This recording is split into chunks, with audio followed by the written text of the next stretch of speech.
RPSC ने एक और परिणाम जारी करते हुए ये एक बार पुनः साबित कर दिया है कि हम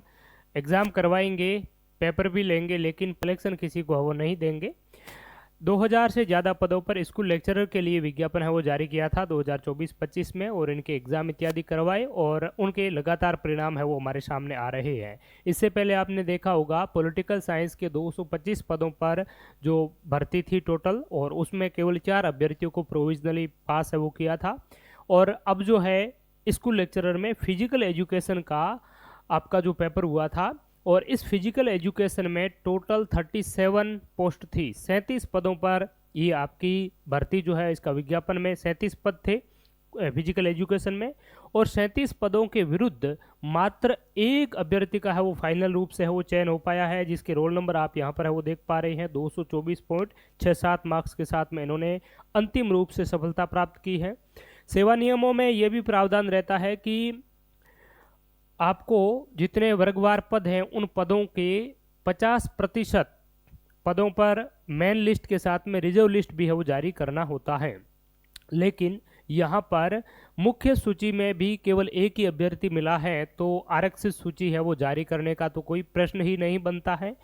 अब एक अभ्यर्थी के पीछे का चयन होने का क्या कारण है, तो राजस्थान लोक सेवा आयोग के पेपर का स्टैंडर्ड आप देख पा रहे होंगे। स्कूल लेक्चरर के 2 पेपर होते हैं, जिसमें पेपर फर्स्ट और पेपर सेकंड में अलग अलग 40% क्वालिफाइंग मार्क्स है वो लाने होते हैं, और वो 40% मार्क्स किसी एक पेपर में नहीं ला पाए तो सारे अभ्यर्थी है वो डिस्क्वालीफाई हो जाते हैं। तो यही वजह रही कि 2024-25 की अधिकतर जो भर्तियां हैं उसमें अभ्यर्थी जो है वो क्वालिफाई नहीं कर पा रहे हैं पेपर, और पेपर का स्तर जो है वो इतना टफ है वो बनाया जा रहा है।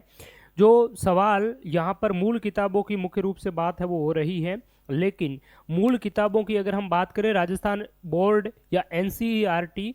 12th तक की, तो यहाँ पर जो मूल किताबें हैं वो चल रही होती हैं। लेकिन ये जो भर्तियां होती है ये पोस्ट ग्रेजुएट लेवल की होती है, स्नातकोत्तर स्तर की भर्तियां हैं। तो इसमें 12th स्टैंडर्ड तक के जो प्रश्न आते हैं एनसीईआरटी राजस्थान बोर्ड की, वहां से तो अभ्यर्थी है वो ठीक ठाक प्रिपेयर उनको है वो कर लेते हैं। लेकिन जब पोस्ट ग्रेजुएशन स्तर की हम बात करें, स्नातकोत्तर स्तर की बात करें, तो यहाँ पर जब स्टूडेंट जाता है तो वहाँ पर स्टूडेंट्स को कहीं पर भी एक सिस्टमेटिक ढंग से, जिस प्रकार से 11th-12th में क्लास में बैठ करके टीचरों के द्वारा जो अध्यापन है वो करवाया जाता है बच्चों को, उसी प्रकार से परंपरागत रूप से जो है वो पढ़ाई ग्रेजुएशन लेवल पर और पोस्ट ग्रेजुएशन लेवल पर है वो नहीं हो पाती है। और किसी भी आप अगर राजस्थान की कॉलेजेस में देखेंगे, चाहे प्राइवेट कॉलेज हो या गवर्नमेंट की कॉलेज हो, कॉलेजों का अब जो है मात्र काम क्या रह गया है, एग्ज़ाम को कंडक्ट करवाना। राजस्थान की गवर्नमेंट कॉलेजों को आप देखेंगे वर्तमान में काफ़ी जो कॉलेजेस हैं उनको अब राजसेस के तहत, राजमेस के तहत इस प्रकार से ठेका प्रणाली है वो लागू की जा रही है। 3000 पदों पर संविदा भर्ती जो है वो कॉलेजों में निकाली जाएगी। 28,000 के आसपास में उनको एक मानदेय है वो दिया जाएगा। तो कॉलेजों की हालत पहले से ही बदतर थी, अब और बदतर की जा रही है। अगर हम बात करें मूल किताबों की, तो अगर राजस्थान की सरकारी कॉलेजेस में मूल किताबें अगर वाकई पढ़ाई जाए तो बच्चों में किसी भी प्रकार की मूल किताबों को लेकर के असमंजस की स्थिति नहीं होती है। लेकिन राजस्थान की गवर्नमेंट स्कूल की हम बात करें तो गवर्नमेंट स्कूल में आप देखेंगे हर समय जो यूनिवर्सिटीज़ के एग्ज़ाम है इत्यादि वो चलते रहते हैं। तो जितने भी जो असिस्टेंट प्रोफेसर मुख्य रूप से जो पीएचडी इत्यादि किए हुए होते हैं, वो तो पेपर बनाने में लगे रहते हैं। यूनिवर्सिटी के एग्ज़ाम के पेपर बनाए, आरपीएससी के कर्मचारी चयन बोर्ड के कॉम्पिटिटिव एग्ज़ाम के पेपर बनाए, बहुत सारे एंट्रेंस एग्ज़ाम भी होते हैं, बीएसटीसी, प्रीलियड, इस प्रकार के उनके पेपर बनाने का जो कार्य है वो मेनली प्रोफेसर्स इत्यादि है वो करने में लगे हुए रहते हैं। तो उनको तो समय मिलता नहीं है बच्चों को पढ़ाने में। असिस्टेंट प्रोफेसर इत्यादि जो फैकल्टी होती है उनको जो आपके दिनी के जितने भी जो कार्य हैं, मुख्य रूप से कॉलेजेस को जो एग्ज़ाम इत्यादि होते हैं, बहुत सारे कॉम्पिटिटिव एग्ज़ाम इत्यादि होते हैं, तो उनमें उनको वो लगा लिया जाता है। तो बच्चों को पढ़ाने में ना तो प्रोफेसर्स को और ना असिस्टेंट प्रोफेसर को, जितने भी जो टीचर्स हैं उनको है वो समय नहीं मिल पाता है। ये एक सच्चाई है राजस्थान की शैक्षणिक संस्थान की ग्रेजुएशन और पोस्ट ग्रेजुएशन लेवल की। तो जहाँ पर अगर नियमित रूप से कॉलेजेस में पढ़ाई ही बच्चों को नहीं हो पा रही है, तो आप किस मूल किताबों की बात कर रहे हैं? बच्चे पढ़े तो आखिर क्या पढ़े, उसमें तो 1 वीक सीरीज़ के माध्यम से वो काम चला पा रहे हैं। अगर वाक़ई में बच्चों को पढ़ने के प्रति अगर आप सकारात्मक दृष्टिकोण चाहते हैं कि बच्चा जिस प्रकार से 11th-12th में सिस्टमैटिक ढंग से पढ़ाई करे, वो पढ़ाई उसकी ग्रेजुएशन और पोस्ट ग्रेजुएशन लेवल तक और आगे उस चीज़ में, उस सेक्टर में, किसी विशेष क्षेत्र में जाकर के वो रिसर्च भी करें। तो इस प्रकार की अगर आप सिस्टमैटिक ढंग से पढ़ाई करवाना चाहते हैं बच्चों को, तो शुरुआती लेवल पर हमें काम करना होगा।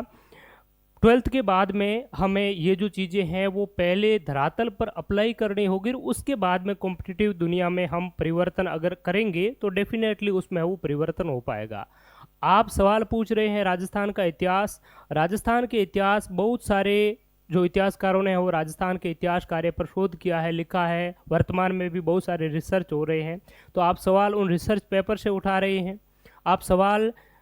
गौरीशंकर हीराचंद ओझा, कर्नल जेम्स टोड, आहूजा, ये जो इतिहासकार है, इन इतिहासकारों की मूल जो टेक्स्ट बुक है वहाँ से जब सवाल उठा पा रहे हैं, तो एक असिस्टेंट प्रोफेसर की या फिर लेक्चरर की तैयारी करने वाला अभ्यर्थी उन बड़े बड़े ग्रंथों को कब तक है वो पढ़ेगा? समय एग्ज़ाम के लिए लिमिटेड होता है, सीमित होता है। फिर जब एग्ज़ाम आता है तो एग्ज़ाम में इतनी चीज़ें वो याद नहीं कर पाते हैं, और कूट और बहुत सारे आर्थिक समीक्षा से भी अगर आप सवाल पूछे, आरपीएससी के पेपर देखेंगे तो काफ़ी डीप में जाकर के फैक्ट के अंदर फैक्ट, फैक्ट के अंदर फैक्ट, उस प्रकार के सवाल बना करके कूट के माध्यम से पेपर को इतना लेंथी बनाया जाता है कि अभ्यर्थी जो है उसमें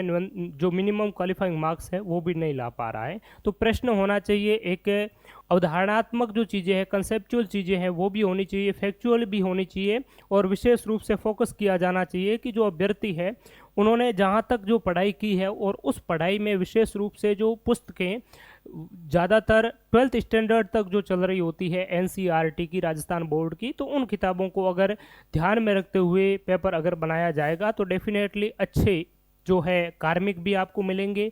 और अच्छा जो स्टैंडर्ड भी रहेगा, और राजस्थान में जिस प्रकार से जो बेरोजगारी का आलम है उस पर भी थोड़ा बहुत है वो लगाम लग पाएगा। नवाचार करें ज़रूर, लेकिन इस प्रकार के से नवाचार ना करें कि उसमें कोई भी है वो सिलेक्शन ही नहीं प्राप्त कर सके।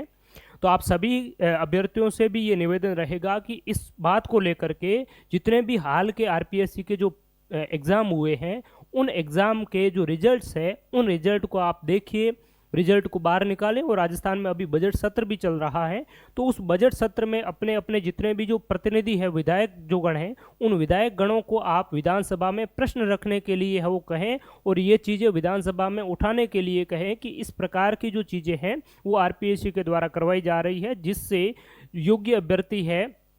उनका चयन, तो क्या आरपीएससी कह रही है कि हमें योग्य अभ्यर्थी नहीं मिल पा रहे हैं? कि राजस्थान में योग्य अभ्यर्थी है ही नहीं जो इस प्रकार के, और भी तो बहुत सारे एग्ज़ाम्स होते हैं, उन एग्ज़ाम में किस प्रकार से जो योग्य अभ्यर्थी है वो अलग अलग संस्थानों को मिल रहे हैं, आरपीएससी को ही क्यों योग्य अभ्यर्थी नहीं मिल पा रहे हैं? तो इस चीज़ पर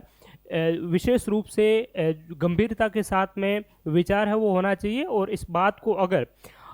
आप अपने अपने जनप्रतिनिधियों के माध्यम से राजस्थान के विधानसभा के सदन में है वो उठाएंगे, तो डेफिनेटली सरकार आरपीएससी पर विशेष रूप से है वो एक्शन लेगी, और आगामी प्रतियोगी परीक्षाओं में उसका जो लेवल है पेपरों का वो इस प्रकार से बने ताकि जितने अभ्यर्थी, योग्य अभ्यर्थियों को आरपीएससी को ज़रूरत है, उतने अभ्यर्थी कम से कम जो है वो इसमें अपनी सफलता है वो प्राप्त कर सके। ठीक है, तो थैंक यू सो मच, बहुत बहुत धन्यवाद, शुक्रिया, जय हिंद।